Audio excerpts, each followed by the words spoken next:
आपण बघताय एबीपी माझा आणि आता थेट जाणार आहोत अखिलेश यादव यांची पत्रकार परिषद सुरू होते। उत्तर प्रदेशचा निकाल आल्यानंतर पहिल्यांदाच ते माध्यमांना सामोरे जात आहेत। काय नेमके बोलणार आहेत अखिलेश यादव याकडे सगळ्यांचं लक्ष आहे। देश के हमारे सभी साथियों का और इस उत्तर प्रदेश के परिणाम जनता का जो भी फैसला है लोकतंत्र में हमें बहुत खुशी के साथ स्वीकार है।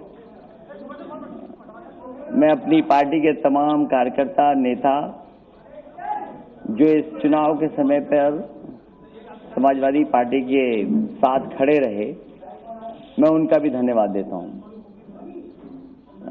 अब तो लगभग पूरा परिणाम सामने है। सरकार 5 साल मुझे जो मौका मिला काम करने का, लगातार हम लोगों ने उत्तर प्रदेश को आगे बढ़ाने का काम किया है। सरकार से बाहर हैं हम। मुझे लगता है कि आने वाले समय में जो सरकार आएगी, समाजवादी सरकार से भी बेहतर काम करेंगे। हमारी सरकार से अच्छी सड़कें बनाएंगे। जनता और जो हर वर्ग के लोग हैं उनको ज्यादा सुविधाएं देने का काम भी सरकार आने वाली करेगी। मैं इस समय आपका भी धन्यवाद दूंगा कि चुनाव में आप और हम लोग जगह जगह मिलते रहे। आपकी वजह से हमारी बातें भी पहुंचती रही जनता को तक। मैं एक बार फिर जनता को बधाई देता हूं कि उन्होंने जो निर्णय लिया है, लोकतंत्र में यही निर्णय होता है, हम उस निर्णय को स्वीकार करते हैं।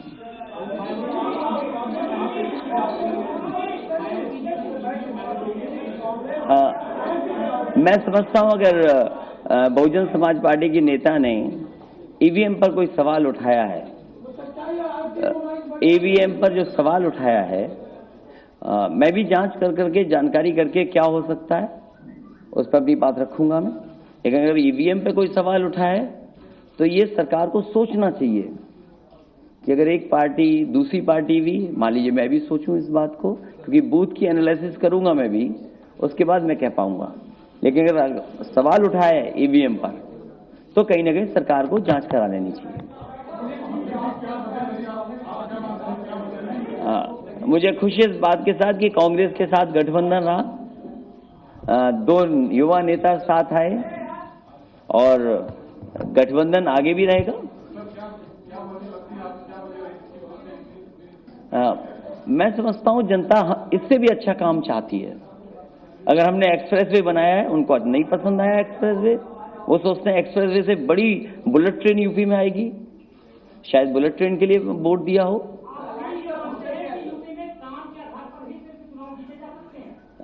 मेरा तो यही मानना था, इसीलिए मैंने 55 लाख समाजवादी पेंशन दी और आने वाले वक्त में 1000 रुपया महीना करने जा रहा था मैं समझता हूं जो सरकार बनेगी अब उत्तर प्रदेश में 1000 से ज्यादा देगी, 2000 देगी। हमने तो किसानों का भी कर्ज माफ किया था, 1600 करोड़ कर्ज माफ किया था। और मैं समझता हूं पहली कैबिनेट में ही उत्तर प्रदेश के सभी किसानों का कर्ज माफ हो जाएगा, तो इससे ज्यादा खुश कौन होगा।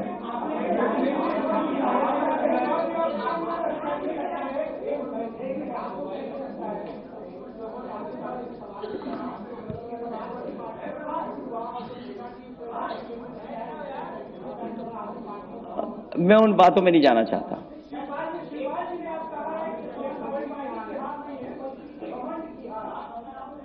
वैसे आप हमारे व्यवहार को तो जानते हो, लगता किसी और हमारी परछाई के घमंड के बारे में बात कर रहे होंगे।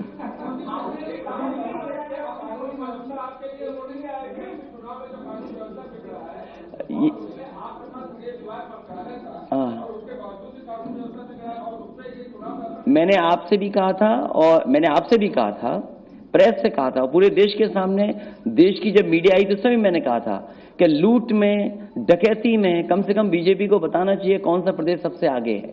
और जो 100 नंबर की व्यवस्था उत्तर प्रदेश में दी है, मैं कह सकता हूं कि किसी प्रदेश में इससे अच्छी व्यवस्था नहीं होगी, जहां पर 15-20 मिनट में पुलिस पहुंच जाती हो। उन्होंने क्या सहयोग किया था।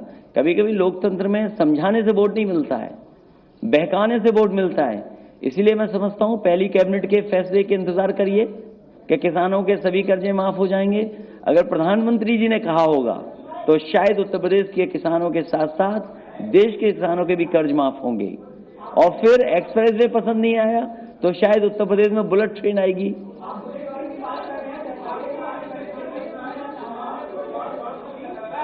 अरे कमाल खान जी को पूछ लेने तो कुछ।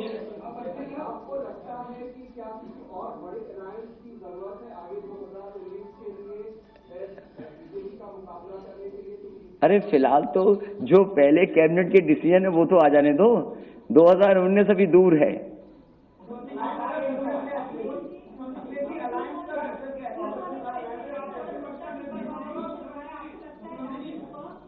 मुझे ये लगता है, मैंने कई बार कहा और इसी हॉल की बात मैं बता सकता हूं आपको।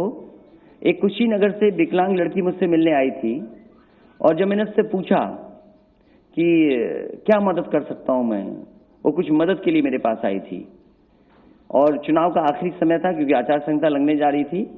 तो मैंने उससे पूछा कि कितनी मदद चाहती हो तुम मुझसे, और मैंने कहा जितनी मदद आप चाहो कहोगे आज उतनी मैं सरकार से करूंगा तुम्हारी। और यकीन मानिए उस लड़की ने मुझसे केवल 20,000 रुपए मांगे थे। तो कभी कभी गरीब को पता ही नहीं है वो चाहता क्या है, किसान को पता ही नहीं है उसको क्या मिलने जा रहा है। और मैंने उसको बहुत मदद की बड़े पैमाने पे। पूरे देश के गरीबों को, खासकर उत्तर प्रदेश के गरीबों को मैं जानता हूं कि दरवाजा खटखटा करके लोगों ने बताया है कि जो पैसा नोटबंदी हुआ है, जो अमीरों का पैसा बैंक में, तो नोट वाला पैसा गरीबों तक कितना पहुंचता है। तर आपण बघितलं अखिलेश यादव प्रेस कॉन्फरन्स घेत होते आणि त्यांनी सांगितलेलं आहे की आपल्याला हा पराभव मान्य आणि नवीन सरकार जे आहे ते आणखी चांगलं काम करेल। मैं ये कह सकता हूं पूरे चुनाव में मुझे नहीं लगा, और पूरा चुनाव मैंने आंख से देखा है। इतने जिलों में गया, इतनी विधानसभाओं में गया। आज तो आपके पास भी रिकॉर्डिंग होगी, तस्वीर हमारे पास भी है। अगर कोई पार्टी एक जिले में एक मीटिंग करता था तो मैं जिले में 5, 4, 3 मीटिंगें करता था। आबादी के हिसाब से जो लोग आते थे, संख्या के बल से, मैं समझता हूँ सभा में बड़ी संख्या में लोग आए। वही मैं सोच नहीं पा रहा हूँ कि आखिरकार जो लोग आए थे कि क्या केवल देखने आए थे या हाथ में मोबाइल लेकर के आए थे और फिर बाद में चले गए, वोट नहीं दिया उन्होंने शायद। लेकिन मैं ये कह सकता हूं प्रदेश की जनता ने समाजवादियों की मदद की है। समाजवादी पार्टी ने लगातार काम किया सरकार में। हम तो देखना चाहते हैं कि समाजवादियों से भी अच्छा काम क्या होगा, वो शायद मुझे उसका इंतजार होगा।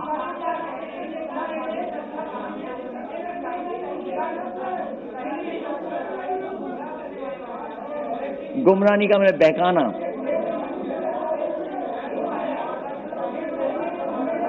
अरे भाई एक एक पूछोगे तो जवाब दे पाऊंगा मैं। अब तो आवाज मुझे भी नहीं समझ में आ रही है।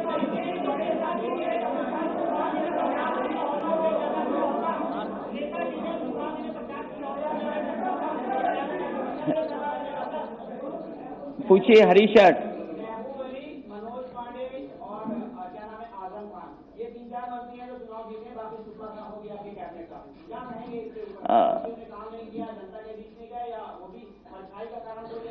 मैं कहता हूं कि हो सकता है कुछ क्षेत्र में रहा हो, लेकिन कई जगह मुझे ये सूचना मिली है, बूथ वाइज जानकारी तो बाद में आएगी, कि वोट पहले से ज्यादा मिला है। वोट पहले से ज्यादा मिला है, लेकिन उसके बावजूद भी वो हार गए कुछ लोग।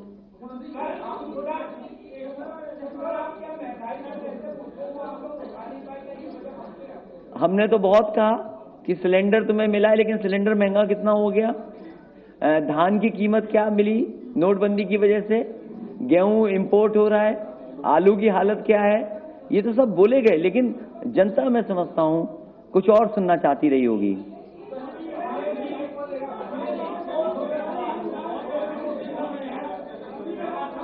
अरे रुक जाओ, पीछे पूछ रहा है कोई, रुक जाओ, एक मिनट, आगे वाले रुक जाओ, पीछे कोई पूछ रहा है।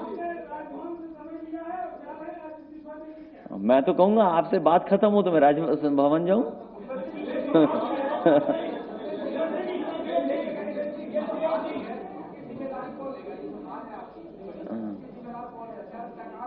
देखिए, जिम्मेदारी मुख्यमंत्री मैं था, राष्ट्रीय अध्यक्ष मैं हूं, हार की समीक्षा भी मैं करूंगा। हार की समीक्षा करने के बाद ही जिम्मेदारी लूंगा ना। कोई बिना समीक्षा किए मैं क्या जिम्मेदारी ले लूं?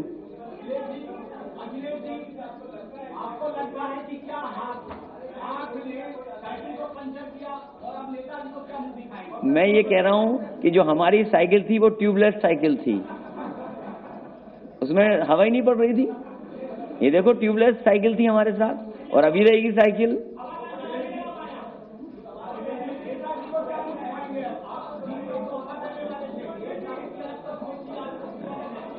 ये अलग बात है, ये तो अब ये राजनीति में कब क्या हो जाए पता ही नहीं है।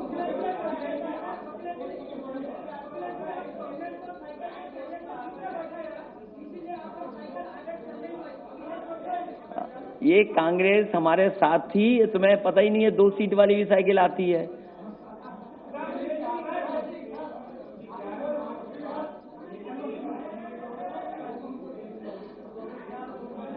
ये पॉलिटिकल सवाल अभी नहीं, फिलहाल तो चुनाव देखने दो क्या होता है, समीक्षा उसके बाद।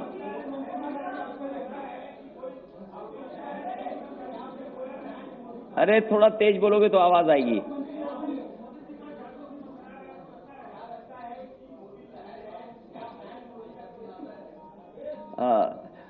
देखिए अभी कह पाना मुश्किल है, लेकिन मैं ये बात मान सकता हूं कि समझाने से वोट नहीं मिलता है, बहकाने से वोट मिलता है।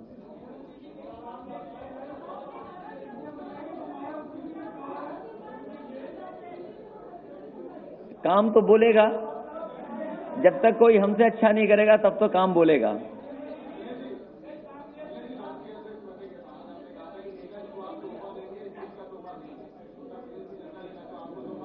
लेकिन हमें जितना वोट मिलना था 29% अभी भी दोनों मिलकर के मिला है, लेकिन दूसरों का पता नहीं था कि इतना ज्यादा वोट मिलेगा उन्हें। नहीं, कांग्रेस के अलायंस से हमें लाभ हुआ है और कांग्रेस का अलायंस ठीक है, 2 नए नेताओं का है।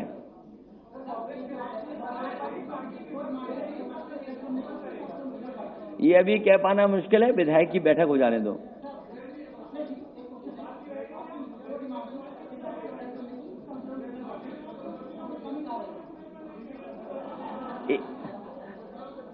देखिए मैं ये कह रहा हूं कि कुछ लोगों ने और पॉलिटिकल पार्टीज ने सवाल उठाया है। सवाल अगर उठाया है, मैं भी समीक्षा करूंगा। अगर किसी पॉलिटिकल पार्टी ने सवाल उठाया है तो उसकी बिल्कुल जांच होनी चाहिए। मैं तो चाहूंगा कि जांच हो जाए। जब एक पॉलिटिकल पार्टी उठा रही है, मैं भी बूथ का देखूंगा कि आखिरकार बूथ पे कहां गया वोट। एक आदमी 2 सवाल नहीं पूछ सकता। अरे हमारी प्रेस कॉन्फ्रेंस में तो हंस भी रहे हो, दूसरे में तो हंसते भी नहीं है लोग।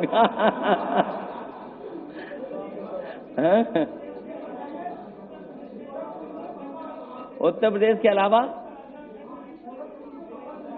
अब उत्तराखंड तो मैं गया नहीं।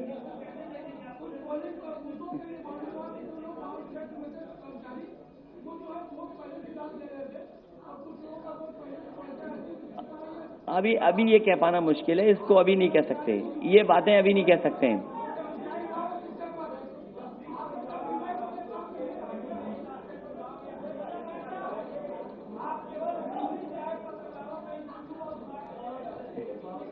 अरे तुम तो हमारे साथ थे, 1-2 साथी तो आया।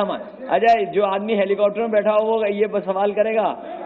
ये सवाल करोगे तो मलियाबाद तक हमारे साथ गए और सवाल करोगे ये?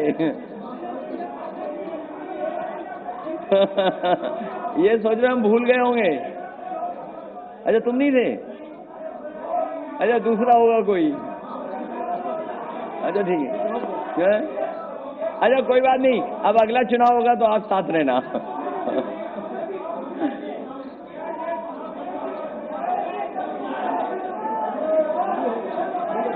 अरे भाई क्या पूछ रहे हो, ये तो बता दो मुझे। ये मेरा वक्त हो गया जाने का लगता है। कुछ पूछ ही नहीं पा रहे हो।